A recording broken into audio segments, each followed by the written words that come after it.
Hello children, you are welcome to my channel NM Minds Arena. In this video we are doing in-text question answers of the chapter Grassroots Democracy Part 2 Local Government in Rural Areas. This is from class 6 Social Science book.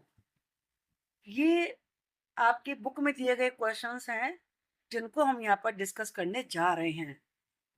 This is from page 150. Think about it. Question number 1.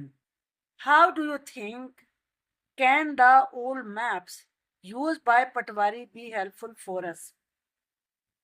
कि किस प्रकार से जिन्हें पटवारी use करते हैं old maps को वो हमारे लिए भी यूजफुल हो सकते हैं. Can they tell us something about past and the present? क्या वो पास्ट के बारे में और प्रेजेंट के बारे में हमें कुछ बता सकते हैं? Old maps kept by the village Patwari can be helpful in the following ways. तो ये निम्नलिखित तरीके हैं जिन तरीकों से ओल्ड मैप जो पटवारी के पास होते हैं वो हमारे लिए हेल्पफुल हो सकते हैं. Showing land use changes over time. उनसे हमें देखकर ये पता चलता है कि समय के अनुसार लैंड यूज में क्या क्या चेंजेस आए हैं. रिवीलिंग विलेज एक्सपेंशन और श्रिंकेज. ये भी पता चलता है कि विलेज एक्सपेंड हुआ है या श्रिंक हुआ है, यानी कि आगे बढ़ा है या छोटा हुआ है. Locating traditional water sources. जो पहले से चले आ रहे वाटर सोर्सेज हैं उनका पता चलता है. Resolving boundary disputes. जो बाउंड्री को लेके झगड़े हो रहे होते हैं गांव वालों के बीच में उनका हल ढूंढा जा सकता है. Trekking infrastructure development. इंफ्रास्ट्रक्चर या जैसे सड़कें है, पुल है, उनको लेके क्या डेवलपमेंट हुआ है वो चीज भी ट्रैक की जा सकती है. Identifying environmental changes. एनवायरनमेंट में क्या क्या चेंजेस हुए हैं उनको भी पहचाना जा सकता है. Preserving cultural heritage. जो कल्चरल विरासत है उसको प्रिजर्व करना, उसको बनाए रखना, इसमें हेल्प मिलती है. Understanding demographic changes. डेमोग्राफिक से मतलब होता है लोगों के बीच में क्या चेंजेस आए हैं, जनसंख्या बढ़ी है कि घटी है, ये भी हमें बात समझ आती है इनसे. These map provide insights into the village past. ये मैप विलेज का क्या अतीत रहा है उसके बारे में जानकारी देते हैं. इनसाइट से मतलब जानकारी, डीप अंडरस्टैंडिंग होता है. Helping us understand the present. जिससे हमें प्रेजेंट को समझने में हेल्प मिलती है. And make informed decisions for the future. और हम अच्छी इंफॉर्मेशन को लेके आने वाले समय के लिए, फ्यूचर के लिए प्लानिंग कर सकते हैं, डिसीजन ले सकते हैं. Now let's explore page 169. This is question number 2. As a class activity, let 4 or 5 students form a बाल पंचायत. क्लास के 4 या 5 बच्चे बाल पंचायत बनाएं. And the rest of the class imagine they are the villagers. और जो क्लास के बाकी बच्चे हैं वो अपने आप को विलेजर्स के रूप में इमेजिन करें. What issues will the gram सभा डिस्कस. ग्राम सभा कौन कौन से इशू, कौन कौन से मैटर डिस्कस करेगी. Some important issues for discussion could be. कुछ जो महत्वपूर्ण इशू हैं वो इस प्रकार से हो सकते हैं, जैसे drop out of children from school specially girls. कि स्कूल से बच्चे ड्रॉप आउट क्यों कर जाते हैं, स्कूल छोड़ क्यों देते हैं, और मेनली गर्ल्स को छोड़ देती हैं. Evening classes of senior citizens. कि जो बड़ी उम्र के लोग हैं उनके लिए शाम को क्लासेस चलाई जाएं. Cleanliness of village and the proper disposal of garbage. गांव की सफाई एक इशू हो सकता है और फिर कूड़े को कैसे डिस्पोज ऑफ किया जाए. Depletion of pasture land for animals. Animals के लिए जो चराने के घास के जो मैदान हैं वो कम होते जा रहे हैं, खत्म होते जा रहे हैं. ड्रॉट, सूखा एंड फ्लड्स या फिर बाढ़, ये इशू लिए जा सकते हैं.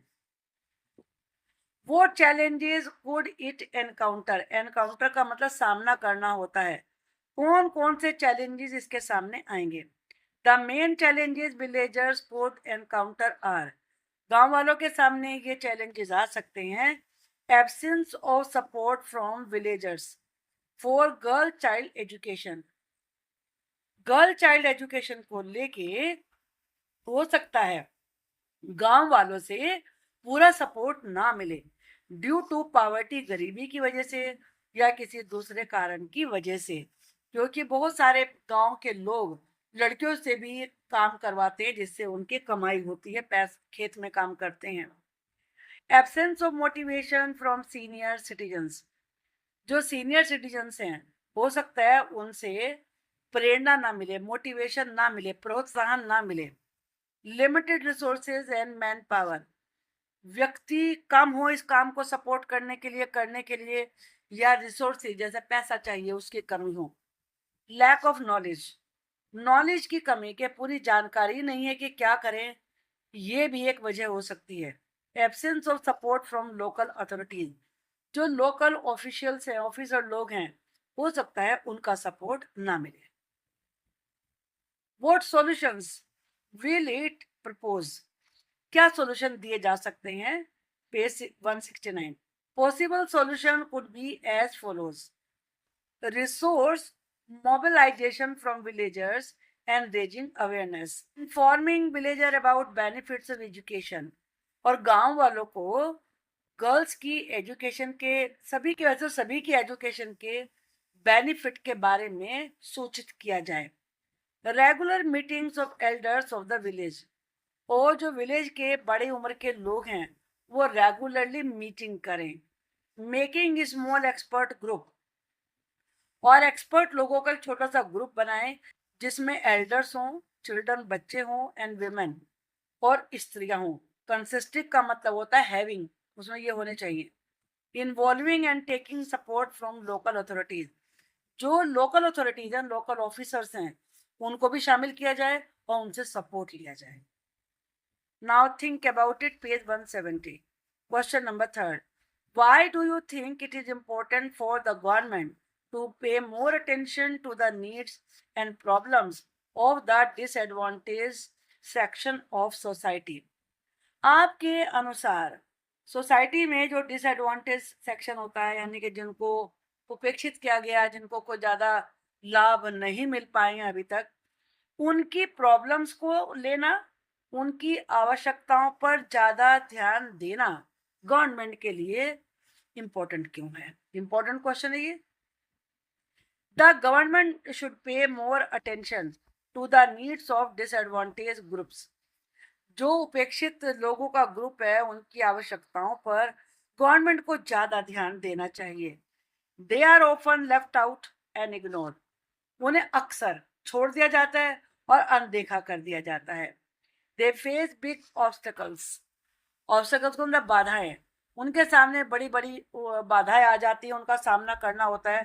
That prevent them from getting basic rights and opportunities, जिसकी वजह से उन्हें जो बेसिक अधिकार हैं और अवसर हैं वही नहीं मिल पाते हैं.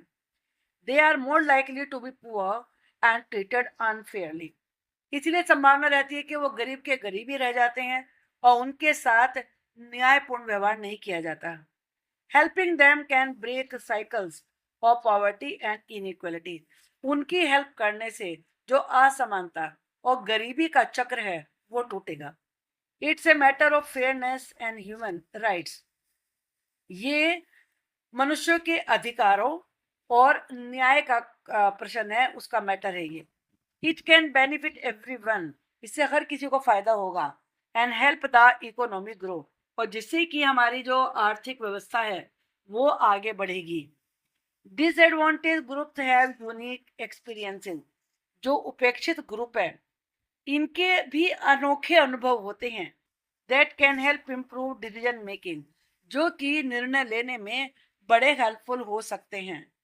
Bye focusing on their needs, उनकी आवश्यकताओं पर ध्यान देकर, the government can create a fairer and more just society, सरकार एक ज्यादा न्यायपूर्ण सोसाइटी बना सकती है. Now page 170, let's explore question number 4. What similarities and differences do you notice between the governance system at the central level and at the panchayat level? Central level पर और panchayat level पर जो गवर्नेंस का system है, शासन करने का जो सिस्टम है, उनमें क्या समानताएं हैं और क्या असमानताएं, क्या डिफरेंसेस हैं। Similarities and differences between central and panchayat governance. अब सिमिलरिटीज ये हैं, बोथ सिस्टम से aim to address community needs. दोनों ही सिस्टम जो भी कम्युनिटीज होती हैं उनकी आवश्यकताओं को पूरा करने का प्रयास करती हैं एंड प्रमोट डेवलपमेंट, और विकास को बढ़ावा देती हैं। दे इन्वॉल्व इलेक्टेड रिप्रेजेंटेटिव्स, वो चुने हुए प्रतिनिधियों को शामिल करती हैं, who make decisions on behalf of the people, जो कि लोगों की तरफ से निर्णय लेते हैं। Both systems manage resources and implement government schemes. दोनों ही सिस्टम गवर्नमेंट की स्कीम्स को इम्प्लीमेंट करते हैं और रिसोर्सेज को मैनेज करते हैं। Both the central government and panchayat raj institutions are recognised by the Indian constitution. Central government को भी और पंचायत राज इंस्टीट्यूशन को भी भारतीय संविधान के द्वारा मान्यता प्राप्त है। ये भी सिमिलरिटी है। Both levels have a structured hierarchy. दोनों की एक बिल्कुल डिसाइडेड, प्री डिसाइडेड एक संगठन है, हायरार्की है कि सबसे ऊपर कौन होगा, फिर उसके नीचे कौन, उसके नीचे कौन। At the central level there is the president, president होता है। पार्लियामेंट है जिसके दो हाउस हैं, लोकसभा एंड राज्यसभा। और काउंसिल ऑफ मिनिस्टर्स है जिसका हेड होता है प्राइम मिनिस्टर। पंचायत लेवल पर देयर इज द ग्राम सभा, ग्राम सभा होती है, पंचायत समिति होती है, और फिर होती है zila parishad. Both levels are involve in financial planning and budgeting. दोनों लेवल, सेंट्रल भी और पंचायत भी, उन्हें प्लानिंग करनी होती है और बजट बनाना होता है। The central government has its budget, central government का अपना बजट होता है। And the panchayat have their financial resources, और पंचायत को आर्थिक रिसोर्सेज होते हैं उनके allocated through various schemes and grants, जो कि उन्हें बहुत सारी योजनाओं, ग्रांट्स के रूप में मिलते हैं। अब आते हैं डिफरेंसेस क्या हैं दोनों में। The central government operates at A national level. सबसे पहला difference, central government national level पे काम करती है। Dealing with issues that affect the entire country, ऐसे इशू को टैकल करती है जो पूरी कंट्री ऐसे संबंध रखते हों, सच है डिफेंस, सुरक्षा, फॉरेन पॉलिसी, विदेश पॉलिसी, नेशनल इकोनॉमिक पॉलिसी, जो पूरे देश के लिए आर्थिक पॉलिसी होती हैं। Panchayat operate at the local level, panchayat local level पे काम करती है। Focusing on issues specific to rural areas, जो रूरल एरियाज के इशू होते हैं वो उन्हीं पे फोकस करती है बस। जैसे कि लोकल इंफ्रास्ट्रक्चर, यानी कि लोकल सड़कें वगैरह बनवाना, स्कूल खुलवाना, एजुकेशन और health. The central government has extensive legislative power. Extensive का मतलब होता है बहुत ज्यादा, लेजिस्लेटिव कहते हैं कानून बनाना, लॉ बनाना। सेंट्रल गवर्नमेंट के पास ज्यादा पावर होती है। Panchayat have limited legislative powers, panchayat के पास बहुत कम लॉ बनाने की पावर होती है। Primarily focus on local self governance, वो मेनली जो लोकल सेल्फ गवर्नेंस होती है वो उसी पे फोकस है उनका। The central government has a well defined judiciary, central government के पास एक न्याय व्यवस्था है, जुडिशरी सिस्टम है, including the supreme court, high court and subordinate court, जिसमें आपने पढ़ा है 3 तरह के कोर्ट होते हैं। सबसे बड़ा सुप्रीम कोर्ट, उसके नीचे स्टेट में, हर स्टेट में हाई कोर्ट होता है, फिर हर जिले में डिस्ट्रिक्ट कोर्ट होता है, सबऑर्डिनेट कोर्ट होते हैं। Panchayat do not have judicial powers, panchayat के पास ये पावर नहीं होती। Although some states have provision for nyaya panchayat, हाँ कुछ स्टेट ऐसे हैं जहां पर न्याय पंचायत है लेकिन उनकी पावर बहुत कम है। To handle minor civil and criminal cases at the local level, वो लोकल लेवल पर जो छोटे मोटे सिविल के और लड़ाई झगड़ों के केस होते हैं उनको बस डिसाइड कर सकते हैं। द सेंट्रल गवर्नमेंट है सिग्निफिकेंट फाइनेंशियल ऑटोनॉमी, ऑटोनॉमी का मतलब होता है स्वतंत्रता, स्वायत्ता। सेंट्रल गवर्नमेंट के पास फाइनेंशियल ऑटोनॉमी होती है, वो पैसे को जैसे चाहे वैसे खर्च कर सकते हैं।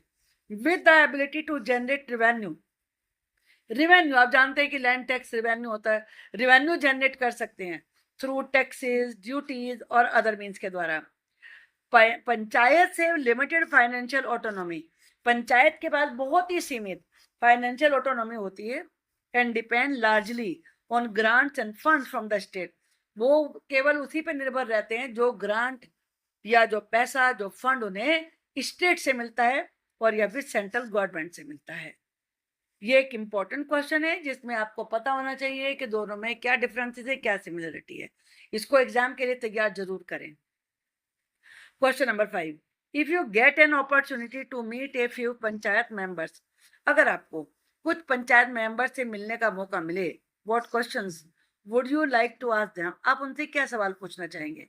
Discuss in small group to create a questionnaire, एक प्रश्नावली तैयार करिए। क्वेश्चनएयर कहते हैं प्रश्नावली, यानी कि क्वेश्चंस का ग्रुप। Meet some gram panchayat members, कुछ ग्राम पंचायत के मेंबर से मिलिए and invite them to your school, उन्हें अपने स्कूल में इनवाइट करिए। Ask them the questions in your questionnaire, आपने जो भी क्वेश्चनएयर में क्वेश्चन तैयार किए हैं वो पूछिए। And right A short report, फिर शॉर्ट रिपोर्ट लिखिए, ये आपको खुद करना है। Can you name the 3 tiers of the panchayati raj system, क्या आप पंचायती राज सिस्टम के तीनों टायर के नाम बता सकते हैं। What are the key functions of each of the 3 tyres, और तीनों टायर्स के मेन काम क्या हैं ये आपको बताना है। The 3 tiers of the panchayati raj system are, पहला है ग्राम पंचायत, ये विलेज लेवल पे काम करती है। ब्लॉक पंचायत पर, जैसे पंचायत भी कहते हैं। समिति या मंडल परिषद, ये ब्लॉक लेवल पर काम करती है। जिला परिषद डिस्ट्रिक्ट लेवल पर काम करती है, डिस्ट्रिक्ट को जिला ही कहते हैं। इनके की फंक्शंस हैं, सबसे पहले ग्राम पंचायत के function, running of primary schools, primary school चलाना, and primary health care system, और जो प्राइमरी हेल्थ केयर सिस्टम है वो चलाना। प्रोवाइडिंग क्लीन वाटर, साफ पानी देना। Collection and disposable of garbage, कूड़ा इकट्ठा करना, उसे डिस्पोज ऑफ करना। And maintaining sanitation in the village, sanitation कहते हैं सफाई को, और गांव में सफाई की व्यवस्था करना। ब्लॉक पंचायत या पंचायत समिति या मंडल परिषद, कोई भी नाम हो सकता है। They help in preparing developmental plans, वो विकास के लिए, डेवलपमेंट के लिए प्लान बनाने में हेल्प करते हैं। कलेक्ट डिटेल्स अक्रॉस ग्राम पंचायत, और ग्राम पंचायत से डिटेल इकट्ठी करते हैं। पुट देम टुगेदर, और उन्हें इकट्ठा करके सामने रखते हैं डिस्ट्रिक्ट या स्टेट लेवल पर, क्रमशः पहले डिस्ट्रिक्ट लेवल पर फिर स्टेट लेवल पर। This help them to get fund for development, इससे उन्हें डेवलपमेंट के लिए फंड लेने में हेल्प मिलती है। अब है जिला परिषद, it overall make development plan for the entire district, ये पूरे डिस्ट्रिक्ट के लिए प्लान बनाते हैं। Ensure that they get the fund from the state, और सुनिश्चित करते हैं कि उन्हें स्टेट से या सेंट्रल गवर्नमेंट से फंड मिले। डिपेंडिंग ऑन द प्रोजेक्ट, जो भी प्रोजेक्ट उन्होंने दिया है उसके आधार पर उन्हें फंड मिले। Write a letter to the sarpanch regarding the issue of plastic bags lying on the road side in the village, गांव में सड़कों पर जो प्लास्टिक के बैग पड़े रहते हैं, इसको लेकर सरपंच को लेटर लिखिए। डियर सरपंच, यह नाम आएगा उनका। I hope this letter finds you in good health and high spirits, मुझे उम्मीद है कि मेरा ये लेटर आपको जब मिलेगा तो आप बहुत स्वस्थ होंगे और अच्छे होंगे। I am writing to bring to your attention an issue, एक मैटर को मैं आपके ध्यान में लाने के लिए लेटर लिख रहा हूँ। That has been affecting our village, जो हमारे गांव को प्रभावित कर रहा है। Recently there is a serious problem, हाल ही में एक बड़ी गंभीर समस्या आई है। Plastic bag can be seen littering all over the road, litter का मतलब बिखरे रहना और गंदा करना। प्लास्टिक के बैग पूरी सड़कों पर इधर उधर बिखरे पड़े रहते हैं और सड़क को गंदा करते हैं। This poses serious environmental and health hazards, ये पर्यावरण को और हेल्थ के लिए बहुत ही नुकसान कर रहा है। Plastic bags are often found scattered along the roads, plastic के बैग अक्सर सड़क के किनारे बिखरे ही पड़े रहते हैं। They lead to clog drain, जिससे कि नालियां बंद हो जाती हैं। And pose a risk to both wildlife and residents, जिससे कि वाइल्ड लाइफ को भी, वन्य जीवन को भी और यहाँ के निवासियों को भी बहुत नुकसान हो रहा है। आई काइंडली रिक्वेस्ट, मैं आपसे कृपया ये रिक्वेस्ट करता हूँ that the gram panchayat to take some steps to address this issue, कि ग्राम पंचायत इस इशू को हल करने के लिए कुछ स्टेप उठाए। एड्रेस का मतलब है हल करना, है पता नहीं है। Possible solution could include organising regular clean up drives. इसके संभावित सॉल्यूशन ये भी हो सकते हैं कि रेगुलर तरीके से सफाई के अभियान चलाए जाएं and promoting the use of eco friendly alternatives to plastic. Plastic के स्थान पर जो इको फ्रेंडली जैसे कपड़ा है, पेपर है, जूट है, इनके यूज को बढ़ावा दिया जाए। Awareness should be created among villagers, गांव वालों में जागरूकता उत्पन्न की जाए about the impact of plastic pollution, कि प्लास्टिक पोल्यूशन से क्या प्रभाव पड़ रहा है। I am sure that under your leadership, मुझे विश्वास है कि आपकी लीडरशिप में अवर village can tackle this problem, हमारा गांव इस समस्या को हल कर सकता है and maintain the cleanliness of our environment, और हमारे गांव की सफाई को मेंटेन रख सकता है। Thank you for your attention to this matter. इस मैटर के लिए आपका ध्यान आकर्षित करने के वास्ते धन्यवाद। सिंसियरली योर्स, अपना नाम और एड्रेस लिखना है यहाँ पर। In your view what type of person should be A gram panchayat member, तुम्हारे हिसाब से ग्राम पंचायत मेंबर कैसा व्यक्ति होना चाहिए। A gram panchayat member should be a person committed to public service, जो समाज सेवा करने के लिए प्रतिबद्ध हो, dedicated to improving the community's wellbeing, और जो वहाँ भी जो भी कम्युनिटी वहाँ रहती हैं उनकी खुशहाली को सुधारने के लिए समर्पित हो, नॉलेजेबल हो, जिसे नॉलेज होनी चाहिए, अंडरस्टैंडिंग लोकल इशू, जो लोकल प्रॉब्लम को समझे, एंड गवर्नमेंट स्कीम, और गवर्नमेंट की स्कीम को भी समझे कि सरकार क्या क्या स्कीम लागू कर रही है, तभी तो वो प्रयास करेगा ना। ट्रस्टवर्थी, विश्वसनीय होना चाहिए, ऑनेस्ट हो, with A reputation for integrity, और जिसकी निष्ठा को लेकर अच्छी रेपुटेशन हो। कम्युनिकेटिव, बात करने में सफल हो। Able to effectively listen to, जो ध्यान से बात सुने भी, एंड कम्युनिकेट विद विलेजर्स, और गांव वालों से प्रभावी ढंग से बात भी कर सके। इनोवेटिव, नई सोच वाला हो। Capable of proposing and implementing practical solution, जो व्यवहारिक सॉल्यूशंस हैं उनका वो प्रस्ताव रख सके और उनको लागू भी कर सके। इंक्लूसिव, सबको शामिल करके चले। Respectful to all community members, जितनी भी कम्युनिटी हैं उन सभी के लोगों के प्रति रेस्पेक्टफुल हो। प्रमोटिंग इक्वलिटी एंड जस्टिस, न्याय और समानता को बढ़ावा देने वाला हो। Question number 4, let us suppose, मान लो that you study in a village school, आप गांव के स्कूल में पढ़ते हो। The school is located next to a highway, और जो स्कूल है वो हाईवे के पास है। Student find it difficult to cross the road, और स्टूडेंट्स को सड़क को क्रॉस करने में बड़ी डिफिकल्टी होती है। When they come to school, जब वो स्कूल आते हैं, और leave at the end of the day, या स्कूल ओवर होने पर जब घर जाते हैं। What are the option to solve this issue, इस इशू को सॉल्व करने के सॉल्यूशन क्या हैं, ऑप्शन क्या हैं। Which institution in the gram panchayati raj can help you, gram panchayati raj में वो कौन सी संस्थाएं हैं जो आपकी हेल्प कर सकती हैं। What can the student do, student क्या कर सकते हैं। There may be several options to solve the issue of crossing the highway, highway को क्रॉस करने के इशू को सॉल्व करने के लिए बहुत सारे ऑप्शन हो सकते हैं। Number 1, construction of speed breakers, speed breaker बनवा दिए जाएं। जेब्रा क्रॉसिंग हो, इन्हें बनवाने से बच्चे जब रोड क्रॉस करेंगे तो जो ट्रांसपोर्टेशन है वो रुक जाएगा, ट्रैफिक रुक जाएगा। Appoint guard to help children cross the road, guard traffic policeman भी हो सकता है जो बच्चों के रोड करने में क्रॉस करने में हेल्प करे। Halting traffic for 10 minute for children to cross the highway, highway को क्रॉस करते समय जब बच्चे क्रॉस कर रहे हो तो 10 मिनट के लिए ट्रैफिक को रोक दे। होल्ट का मतलब है रोकना। मेकिंग ऑफ पेडेस्ट्रियन क्रॉसिंग, और पैदल चलने वालों के लिए क्रॉसिंग का निर्माण। Since the matters are concerning with the highway, क्योंकि ये मैटर हाईवे से संबंधित है यानी कि स्टेट या national highway, the sarpanch of the gram panchayat along with the principle of the school, तो जो ग्राम पंचायत का सरपंच है वो प्रिंसिपल के साथ मिलकर can forward the issue to BDO, जो ब्लॉक डेवलपमेंट ऑफिसर होता है वो उस तक इस इशू को पहुंचा सकता है, जो कि ब्लॉक लेवल पे काम करता है।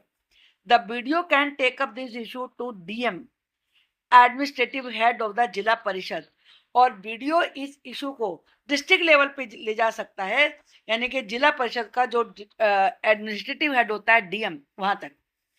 Who can coordinate with state government, जो कि यानी कि जो डीएम है वो स्टेट गवर्नमेंट के साथ कोऑर्डिनेट करेंगे और इस प्रॉब्लम को सॉल्व करेंगे। Students can raise this issue through school authorities by making poster, student इस इशू को स्कूल अथॉरिटीज के माध्यम से रेज कर सकते हैं। कैसे?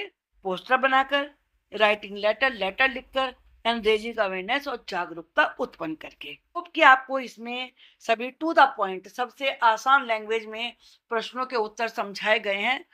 तो मुझे पूरा विश्वास है कि आपको समझ में आ गई होंगी ये बातें। अगर आपको मेरा पढ़ाया अच्छा लगता है, वीडियो पसंद आई है, तो don't forget to like the video. Thank you for watching it.